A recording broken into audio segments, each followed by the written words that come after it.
Hi, everybody. Welcome to Real Careers, Real Talk. This is a collaboration between the Kalamazoo RESA Career Awareness and Exploration Team and Kalamazoo Public Schools. My name is Sarah Mansberger. I work for Kalamazoo RESA, and I help to get community partners engaged in our work. My name is Joan Hawkshurst, and I work with schools to help students make connections to possible future careers. Our goal for the Real Careers, Real Talk series is to showcase a wide variety of career opportunities in our area, including some that may be new to you and your family, and to help you realize the relevance of your unique talents, skills, and interests as you begin to consider your future. We're going to be bringing to you 3 sessions in November, and then we'll continue this series again in January through the rest of the school year. And our job, and something we're really excited to do, is to be able to introduce you to people in our community who are really excited about the work that they do. And they're going to share with us a little bit about their stories, how they've gotten from school to the job that they have today. And it's called Real Talk because they're going to be real about some of the challenges that they have faced along the way. And of course, we're going to get to learn what it is that they do for work. Now, these are going to be virtual events. And so we're going to ask that in order to get the most out of our time together, we're going to do a few things. When we share our interview with our guest each week, we're going to ask that when you are participating, that you keep your microphone on mute, and that's just so that we're able to hear our guest. We'll leave the chat function off during the interview, but once we're done with our interview, we're going to actually open it up to some live Q&A, and at that point, we'll let the chat function turn back on, and you'll be able to ask questions of our guest. We'll take a look at that chat and pick the best questions we can get done in the short amount of time we'll have for our Q&A together. We're really excited about that. And of course, we know this is a school-based activity. We will ask that, as we would with anyone, that you engage respectfully with each other and with our guest. So we know that young people are facing a lot today. The impacts of a global pandemic, racism, gun violence, and this week, a divisive election. And we want you to know that you are not alone and that we know that you might be feeling a lot of things today. In fact, we chose today's guest because she understands the challenges facing youth and she has special skills in bringing people together. Dr. Charlae Davis was born in Kalamazoo, graduated from Kalamazoo Central High School, and is the executive director of ISAC, a faith-based nonprofit community organizing network. Dr. Davis, we are so glad to welcome you to our first session of Real Careers, Real Talk. Would you start by telling us just a bit about yourself? Yes. So Joan and Sarah, thank you so much for this invitation and a special welcome to you all you students of promise and purpose. So again, my name is Charlae Davis. I am a proud KPS graduate. I attended Indian Prairie, Lincoln Middle School, Hillside Junior High, and as Joan mentioned, I graduated from Kalamazoo Central. So to those who are watching, a shout out to you and a shout out to all of the awesome schools that you attend. And lastly, my mom and dad worked in KPS as educators for close to 40 years each. I am the executive director of ISAC, which means I'm in charge of running and helping to lead an organization, making sure that we operate effectively, making sure that we stay connected to the community, and that we meet our goals of making changes in partnership with community members. Wonderful. Dr. Davis, we are so excited to learn from you today. You mentioned you are the executive director of an organization called ISAC. You shared a little bit about what that means. Can you tell us, what does ISAC actually stand for? Let's just start right there. Yes. So ISAC stands for Interfaith Strategy for Advocacy and Action in the Community. Okay, that sounds really awesome. What does that mean? What do you do in the community? Excellent question. So we are a community organizing network, and we are made up of diverse congregations and organizations, people of different races, different faiths, different backgrounds. And we believe that all people have the power to make change in their community, in their state, and in their country. And we also believe that if we can come to the table together and stay at the table, that we can do anything together. So just a little bit more, we ask community members what's worrying them or what's of concern to them. And we see and hear these problems that are going on in the community, and we work together to fix those problems with community members. A few areas have included housing, public transportation, education, community violence, poverty, and also anti-racism. And we want our community here to move toward becoming a better, more loving, fair place for all. And also at Isaac, we are committed to building more leaders in our community and helping to bring about positive change.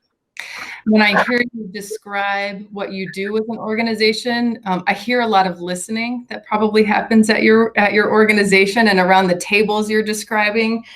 And I'm so excited to have you here today, especially on a day when we know the importance of being around a table together and being able to come into conversation. What a complicated position of leadership you're in. And so I'm so curious, how did you figure this out? Did you always know, and by figuring out, I mean your journey as a leader, did you always know that you wanted to be the leader of an organization, and specifically an organization like Isaac? The answer to that would be no. And I'm chuckling because when I attended college, I honestly wanted to study chemistry and I wanted to go into law.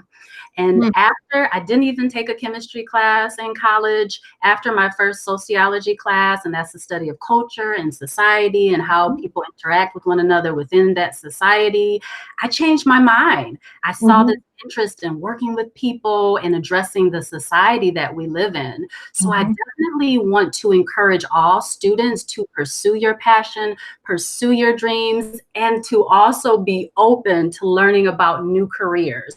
It's okay to change your mind along the way. I did it. It is okay to do. And honestly, in thinking about it, even at a young age, I admired my parents who believed in unity, who believed in love, who believed in working together to make the community and our schools a better place for all. And they believe that we should look out towards or for one another. So it's really no surprise that I went into the career that I did. And it sounds like you, like so many of us, have had a path that kind of goes like this. You're thinking in one direction and then you start to go in another. Can you tell us a little bit about some of the people in your life who helped you see that you could become a leader of an organization like Isaac? Yes. So those who helped me, my parents, family members, coaches, teachers, I had mentors, youth clergy, and I called them my support network. And I also called them my dream team because they supported my dreams and they supported my path. And so I played basketball in school. I ran track. I participated in forensics, which is public speaking, student government. I sang in the choir. I attended youth groups. And my dream team, they encouraged me. They held me to high expectations. Honestly, when I was discouraged, because we all get discouraged, they listened to me. They gave me wise counsel and advice. And when I wanted to give up, they would not let me give up. And I'm so thankful for that. And they told me the positive things that they saw in me, even when I was younger, and I didn't always see those positive things in myself at that young age. And I just want to tell you a quick story here. I will never forget. I was around the middle school age, and honestly, I had not given my best effort on a certain school assignment. And my parents saw the assignment, they pulled me aside, and they reminded me of what they knew that I could do. And they were so right. They had these high expectations for me, and they reminded me of that, and they did that in love. And I remember that conversation to this day because that stayed with me. And I remember that from now on, from then on, I had to set the bar high to reach what I knew that I could do and nothing less, right? And so you want a dream team that will tell you that hard truth in love so that you can be successful. I also want to say too, my parents and my faith, they have taught me that each person has a purpose in this world. They're here to do something great, to make changes, to fix a problem. So I want to tell our students today, remember that you are needed. You are so needed in our world and in our community to to do something great. And each one of you is already a leader. You already have gifts, you already have talents. So please know that and keep that in your heart as truth. And you don't have to wait until you turn 21 or 20 to be a leader. Leadership is already happening right now for you in middle school. And so as you're being a leader, remember that that's an action word. And it's important for you to allow yourself opportunities to help continue to build your leadership. That could be school or community or congregation activities such as sports or theater or debate, newspaper, the cultural club, community services, forensics, arts, student government, dance, and many more. And so I want you to build your dream team. That's a team who has your back, who supports you, and is made up of trusted individuals. Individuals who will see your gifts, they will love you, they will encourage you, they will hold high expectations for you. And when you're discouraged, you can go to them and they will listen to you. And when you give up, they will not let you give up. And they will see in you how awesome you are, even if you can't see it right then. So build your dream team. I love that. What an important takeaway for today. Thank you so much, Dr. Davis, for helping us see the power of believing in yourself, but also having other people who believe in you. That dream team idea is beautiful, beautiful. Thank you. I'd love to hear you talk a little bit about some of the steps on your journey. I think you've started to tell us stories about maybe when your parents held you to high standards, but I'm going to guess that there's a number of steps along the journey between your experience as a middle school or high school student and your role now of leading an organization. So maybe you tell us a little bit about some of those steps along the way and maybe even a challenge that you faced between there and here. Yes. And so when I left to attend school in Ann Arbor, I have to be honest, that was very hard to do because I was leaving my family and leaving a city that I love, Kalamazoo. But I want to encourage you that if that's something that you feel you are being led to do or something that you want to do, keep that option open, step outside of your comfort zone. And if you want to start your career or schooling in Kalamazoo, that is awesome as well. Everybody gets to make that choice for themselves.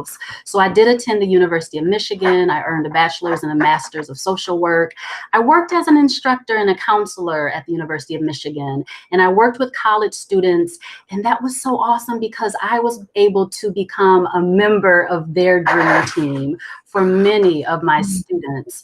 I later attended Michigan State University where I earned my PhD, and I just want to remind you, remember, I started out thinking I was going to go into chemistry and law. I started out on a different path, and I ended up on another path that I did not expect. And it was awesome. So be open to change. And so I want to tell you a little bit about one of the biggest challenges that I faced. So when I first moved away to attend college, there was a lawsuit that was brought against the school where I was attending, and that caused a lot of division. And so unfortunately, it became an atmosphere that was not always welcoming. And I had been taught, and I was used to this atmosphere of love, of teamwork, of unity, of knowing we're part of the same community, so we're working together, celebrating the beauty of diversity. And so that was my first time, honestly, living, interacting with some individuals who did not always value individuals who were of a different culture than they were. And some students did not value me based upon my racial culture. And that was difficult. That was so painful because, again, I was taught to love and respect and that all of us are special. And that's so true. And I remember calling my mom and dad, and I told them, I said, you know, honestly, I do not feel comfortable here. I want to leave. I just want to transfer, you know, to another school. But they encouraged and they listened. And then they encouraged me to give it one more semester. And so I did. And I leaned into my faith. I started being intentional about looking for students who, like me, valued unity, they valued diversity, they valued teamwork, and I surrounded myself with individuals and students who not only valued me, but could be encouraging, who wanted to be on the same team, those same values that I had learned in Kalamazoo. And so I found my Ann Arbor Dream Team. And as I got older, I was able to become a support system to younger students who were experiencing the same things that I had experienced when I first arrived. And I'm so very glad that my parents talked me into giving it another semester. And I'm glad I stayed because I learned a valuable lesson about change. This taught me that if something not so great is happening in the space that you are in, there are many times that there are things that you can do to help make that space not only better for yourself, but better for others and those who come after you. So one thing that I did as a student was I became a multicultural peer advisor. And so we were able to organize cultural programs, celebrations, educational programs so that students can learn about other students of different cultures, dialogues. We provided mentorship and support to students. So I want to say this to you. You may have experienced something similar to this, and maybe you already have. So please understand that it is not your job to convince anyone how awesome you are. You stay focused on your dreams, you stay focused on your career path, and also focus on how much the world needs you and your contribution to the community. Oh my goodness, what a powerful story and a powerful set of messages. And when I think about, when I see what's in your background right here today, there's a word above your shoulder, a really important word above your shoulder, hope. And I'm so curious for you. You've shared just a little bit about your story. I know there's so much more that we could explore, but I'm curious today, what is something that makes you hopeful for the future? And for our listeners today, what advice would you give to the young people listening to you today to help them prepare for their future? Yes. So the first thing that I would say is that to our young students here, know how awesome you are. And I'm telling you that our world needs you, and keep that in your heart, keep that in your mind. Remember that you are a leader now, and there are always ways that you can continue to build your leadership. So get and stay involved in activities so that you can further build your leadership skills. Learning how to work together well, how to communicate effectively, and how to bounce back from disappointment. And I want you to remember to find your dream team and your support network. And please remember, no matter how hard things get, and sometimes they will get hard, I have to be honest, do not give up. There are lessons in our hard times, and you can have your dream team there to give you encouragement so you can continue on. And you can be an encouragement to others as time goes on, because you can say to them, look, I have done this, and you can do it too. And that's a powerful message. And so the question about hope, what makes me hopeful? You all, you students of promise and purpose, you all give me hope. There are new ideas, there are new inventions, new positions that we need you to discover, to introduce, to fill. We need you. And I want you to think about your passion, your career, your job, and I want you to share your dreams with a trusted adult who loves you, who believes in you, who will have your back. And I want you to find out what steps you need to take to get there. What should you do? Who should you talk to? What's the path to get you there? I don't want you to stop until you've done it, but I do want you to understand and know that if you change your mind, that is okay. That's great too, as long as you keep moving. And so I want to say that I am so excited to see the wonderful ways that you all will positively contribute to our community. You all give me hope. Davis, thank you so very much for joining us today. Just incredibly powerful messages from you. And we're just so, I love this idea of the dream team. I think you may have just become part of the dream team from a whole lot of listeners today. So thank you so very much for joining us. Thank you for having me. Thank you.